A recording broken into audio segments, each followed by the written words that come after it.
മലയാളത്തിന്റെ എക്കാലത്തെയും super duper hit ചിത്രമായ മണിച്ചിത്രത്താഴ്. മികച്ച ക്ലാസിക് ചിത്രങ്ങളിലൊന്നായ ഫാസിൽ ചിത്രത്തിൽ മോഹൻലാൽ, സുരേഷ് ഗോപി, ശോഭന തുടങ്ങിയ നിരവധി താരങ്ങളാണ് മത്സരിച്ച് അഭിനയിച്ചത്.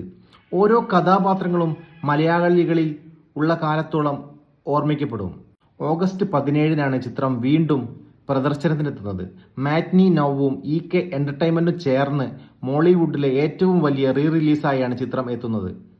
വൻ പ്രതീക്ഷയോടെയാണ് നൂതന സാങ്കേതിക വിദ്യകളുടെ സഹായത്തോടെ 4K അറ്റ്മോസിൽ റീമാസ്റ്റർ ചെയ്ത മണിച്ചിത്രത്താഴ് സിനിമാ പ്രേമികൾ കാത്തിരിക്കുന്നത്.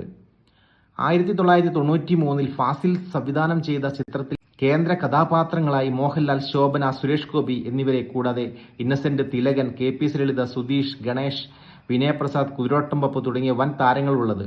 മധു മുട്ടത്തിന്റെ മനഃശാസ്ത്ര പ്രേതകഥ മികച്ച സിനിമ